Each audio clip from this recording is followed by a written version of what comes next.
Good morning सभी को। आज हम स्वामी विवेकानंद के शिक्षा दर्शन के विषय में बात करेंगे। जैसा कि आप जानते हैं, स्वामी विवेकानंद बहुत बड़े दार्शनिक हैं। इन्होंने शिक्षा के ऊपर अपने बहुत सारे ऐसे विचार दिए हैं। उन्हीं में से आज हम जानेंगे कि स्वामी विवेकानंद ने मानव की अवधारणा पर कैसे विचार दिया है। उन्होंने कहा था, स्वामी जी का विश्वास था कि ज्ञान मनुष्य के अंदर रहता है, मानव केवल उसे खोज निकालता है। जैसा उन्होंने यहाँ पे कहा है कि शिक्षा मनुष्य के अंदर ही पूर्णता को बाहर निकालती है। उन्होंने यहाँ पर ये बताया है स्वामी जी ने कि शिक्षा हमारे अंदर ही है, इसे हमें अपने अंदर ही खोजना चाहिए, ये कहीं बाहर से नहीं लाया जा सकता है। उसी तरीके से यहाँ पर देखते हैं, स्वामी जी ने शिक्षा दर्शन में फ्रोबेल के जो शिक्षा दर्शन है उसे इन्होंने माना है। उन्होंने कहा है कि जैसे फ्रोबेल एक प्रकृतिवादी थे, फ्रोबेल ने यहाँ पर शिक्षक को एक माली की तरह और बच्चे को एक पौधे की तरह बताया है। इसका समर्थन स्वामी विवेकानंद जी भी कहते हैं। उन्होंने कहा है कि जो शिक्षक है वो मालिक की तरह होना चाहिए। यहाँ पर जो बच्चा है पौधे की तरह है, वो अपना स्वयं बढ़ता है, माली उसे बढ़ाने में सहायता देता है तथा उसकी रक्षा करता है, कोई भी जानवर उसे खा न जाए। उसी प्रकार बालक स्वयं बढ़ता है और शिक्षक को केवल इतना ही करना चाहिए कि वह बालक को एक ऐसा वातावरण प्रदान करे जिसमें उसका विकास हो सके। उन्होंने कहा है कि शिक्षक को केवल एक सहायता, जो शिक्षक होता है केवल एक बच्चों को सहायता दे और उसे खुद सीखने के लिए प्रेरित करे। जो उसके अंदर छुपी हुई प्रतिभा होती है, जो उसका स्वाभाविक गुण होता है, वो उसे बाहर खुद निकाले। मार्गदर्शन का काम करता है शिक्षक, पूर्णतः वो बंधन का काम नहीं करता है। तो इसलिए शिक्षक को केवल एक माली की तरह होना चाहिए। जैसे यहाँ पे स्वामी विवेकानंद जी ने फ्रोबेल की बातों को समर्थन किया है कि बस वो पौधे की काट छांट करता रहे, समय समय पानी देता रहे, उसकी देखभाल करता रहे, जब तक कि वो विशाल पेड़ ना बन जाए, जब तक कि वो अपने आप को संभाल न ले या फिर अपने पैरों पे हम कहें तो खड़ा ना हो जाए, तब तक शिक्षक को एक मार्गदर्शक का काम करना चाहिए। यहाँ पर उनकी एक बहुत फेमस कोटेशन है, उठो जागो और तब तक न रुको जब तक कि अपने ध्येय की पूर्ति ना कर लो। ध्येय का मतलब है कि जो आप गोल, यहाँ पर रुकना नहीं है। उन्होंने कहा है कि ध्येय की पूर्ति करनी है। तो स्वामी जी ने यही कहा है कि हमें तब तक नहीं रुकना चाहिए जब तक हम अपने ध्येय यानी गोल को प्राप्त न कर ले। आप लोग भी दिन रात लगे हुए हैं, किसी न किसी कंपटीशन की तैयारी कर रहे हैं, अपने ध्येय की तरफ बढ़ रहे हैं। उस ध्येय को प्राप्त करने के लिए आप बहुत सारी मेहनत करते हैं। चाहे आप टीचिंग फील्ड में जाना चाहें, चाहे आप किसी फील्ड में जाना चाहें, आपने गोल डिसाइड कर लिया है और उसी अकॉर्डिंग आप बहुत सारे काम करते हैं। अच्छे से टीचर का सजेशन लेते हैं, कोचिंग लेते हैं, इंस्टीट्यूट में जाते हैं, एडमिशन लेते हैं, बहुत सारे ऐसे वर्क करते हैं, घर पे मेहनत करते हैं। उसके लिए आप टाइम निकालते हैं, अपना सब कुछ छोड़ देते हैं। घर से कुछ बच्चे घर से बाहर हॉस्टल में जाकर अपने ध्येय की पूर्ति के लिए दिन रात लगे रहते हैं। तो आप वो उन्होंने कहा है हमें उस ध्येय की प्राप्ति तक तब तक नहीं रुकना चाहिए। अब स्वामी जी के मुख्य अगर हम विचार देखें तो यहाँ ने इनके मुख्य विचार है शिक्षा के क्षेत्र में मानववाद में पूर्ण विश्वास। उन्होंने कहा है कि मानववाद में हमें पूर्ण विश्वास होना चाहिए, यानी कि जो हम मानव हैं इनके प्रकृति में पूर्ण विश्वास करना चाहिए। इनसे हमें जेलसी नहीं करना चाहिए। सहयोग की भावना होना चाहिए, एक दूसरे को साथ लेकर चलने की भावना होना चाहिए, यानी मानववाद में पूर्ण विश्वास। लेकिन कहीं ना कहीं अगर आज की परिप्रेक्ष्य में हम देखें तो इसका लोप होते जा रहा है। तो मानववाद में पूर्ण विश्वास होना चाहिए। दूसरा है शिक्षक का कार्य पथ प्रदर्शक का है, यानी जो यहाँ पे शिक्षक की बात कही गई, उन्होंने कहा है कि शिक्षक का कार्य पथ प्रदर्शन का है। या इनको बस समय समय पर गाइडलाइन देना चाहिए, कैसे करना है, आपको ये करना है, दिशा निर्देश देना चाहिए और उसके अकॉर्डिंग स्टूडेंट को, बच्चों को काम करना चाहिए। उसका तीसरा है बालकों को प्रवृत्ति के अनुसार शिक्षा देना। बालकों की कैसी प्रवृत्ति है उसको जानकर तो शिक्षा देनी चाहिए। इसीलिए आपको चाइल्ड साइकोलॉजी पढ़ाया जाता है फर्स्ट सेमेस्टर में, जिससे आप बालकों की प्रवृत्ति को समझ जाएं और उसके अकॉर्डिंग अपने टीचिंग स्किल और बहुत सारे मेथड को आप यूज़ करके बच्चों को सिखा सकते हैं। दूसरा है छात्रों को ब्रह्मचर्य रखना और उसको सदैव इस ओर प्रयत्नशील रहना कि अपनी बुराइयों को दूर करें और अपनी कमियों पर नियंत्रण पाए। यहाँ पे इन्होंने बहुत अच्छी बात कही है कि छात्रों को अपने मन को एकाग्र करना चाहिए और बुराइयों को दूर करना चाहिए, अपने कमियों पर नियंत्रण पाना चाहिए। लेकिन आजकल कहीं ना कहीं छात्र अपनी कमियों को जान नहीं पाते हैं, वो अपनी कमियों को सुधारने का बिल्कुल भी प्रयास नहीं करते हैं। मेरा मानना है, अगर मैं एक शिक्षक हूँ तो मेरा अपना इस पे व्यू है कि कमियां हम जो हमारे रास्ते में जो बैरियर आते हैं वही हमारी कमियां होती हैं। सबसे बड़ी अगर कमी अगर हम कहें तो आज के परिप्रेक्ष्य में ईगो, अहम, ये सबसे बड़ी कमी है एक मानव के अंदर।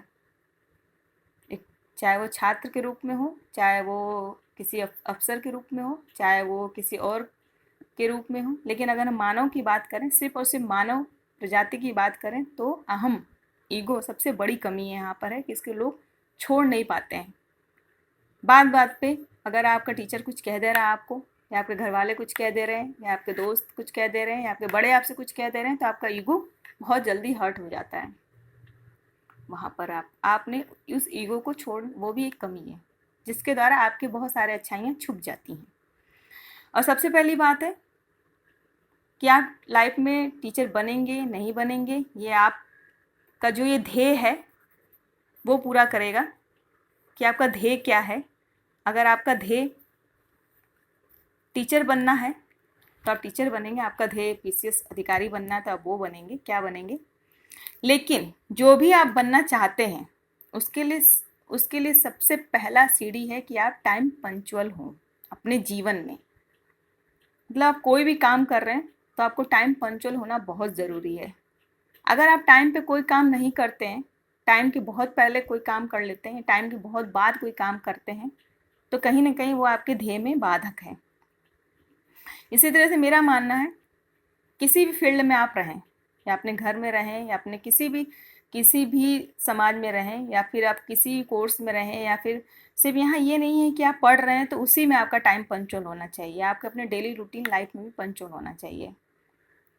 और ये मेरा पर्सनल व्यू भी है, मेरा पर्सनल मानना भी है शिक्षक होने के नाते और एक व्यक्ति होने के नाते भी, कि जिसने टाइम पे अपना काम नहीं किया, टाइम की अहमियत नहीं समझी, उस काम को टाइम पे नहीं किया किसी काम को, तो उस काम की वैल्यू ख़त्म हो जाती है आपके खुद के नज़र में, और जिसने आपको दिया है या जिस ध्येय के लिए आप वो काम कर रहे हैं उसके नज़र में भी।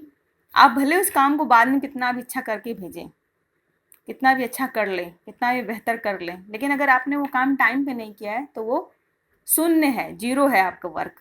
तो इसीलिए लाइफ में आप तभी सक्सेस पा सकते हैं जब आप किसी काम को इम्पोर्टेंस देंगे, महत्व देंगे और उसको टाइम पिक करेंगे, तभी आप सक्सेस की तरफ पहला कदम बढ़ाएंगे।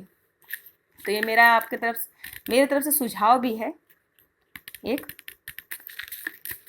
उसके बाद अगर हम देखें तो सामाजिक सांस्कृतिक परिवेश में शिक्षा, यहाँ पर स्वामी जी ने शिक्षा का दर्शन जो है उनके वेदांत पर आधारित है। यहाँ पर है शिक्षा का कार्य। स्वामी जी कहते हैं कि कभी भी किसी ने भी किसी और को शिक्षण नहीं दिया है, हम में से प्रत्येक को अपने आप को शिक्षण देना है। यहाँ पर यह कहा गया है कि कभी कोई किसी को शिक्षण नहीं दे सकता है। ये बिल्कुल सही बात है, हम आपको शिक्षण नहीं दे सकते हैं, क्योंकि आप खुद अपने आप को शिक्षण दे सकते हैं। जब तक आप खुद अंदर से मोटिवेट नहीं होंगे कोई काम करने के लिए, तब तक कोई भी आपको कोई चीज़ सिखा नहीं सकता है। दूसरा, शिक्षा की विधि। स्वामी जी ने विचार में सबसे महत्वपूर्ण है कि विधि एकाचित्र होने तथा त्याग की शक्तियों को विकसित करने की है। यहाँ पर मन को एकाचित्र करके, यानी जो भी काम आप कर रहे हैं उसमें पूर्ण मन अपना लगाएं, और त्याग की शक्तियों को विकसित करने, यानी कि जो बुरी चीज़ें हैं उन्हें छोड़ने की त्याग होनी चाहिए आप में ईगो छोड़ने की त्याग होना चाहिए।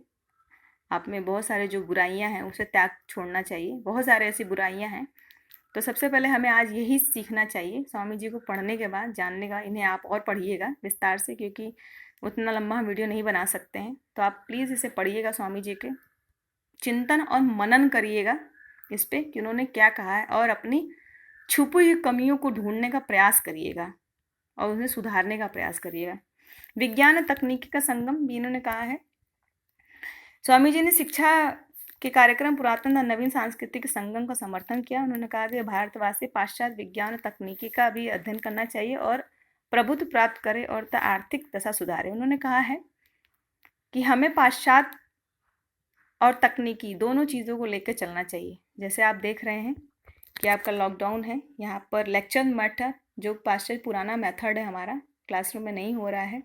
तो हमें सिर्फ उसी का आदी नहीं होना चाहिए। आज हम टेक्नोलॉजी अगर हम नहीं जानते या फिर उसका थोड़ा सा उपयोग करना भी नहीं जानते तो कहीं ना कहीं हमारे चीज़ में ये बाधा है।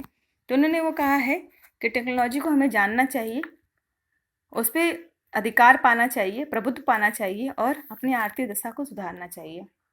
लेकिन ये भी एक बड़ी बुराई है यहाँ पर कि जितने हम टेक्नोलॉजी को जान जाते हैं, जितना हम सुविधाओं को जान जाते हैं, उसका भी हमें ईगो हो जाता है कि मुझसे अच्छा कोई नहीं जानता है।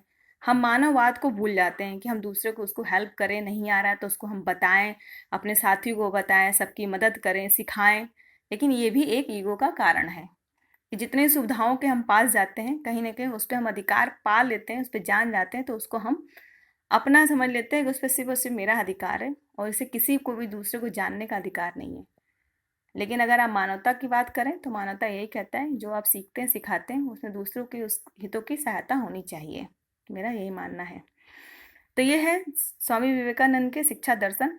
और भी बहुत सारे इसमें चीज़ें हैं, गहराई से आप इसका अध्ययन करिएगा, मनन करिएगा, चिंतन करिएगा और एक बार अपने अंदर झांक कर देखिएगा कि आपके अंदर अच्छाई क्या है और आपके अंदर कमियां क्या हैं। तो उस कमियों को दूर करिए और अपने ध्येय की तरफ बढ़िए, चाहे आप जो भी करना चाह रहे हैं।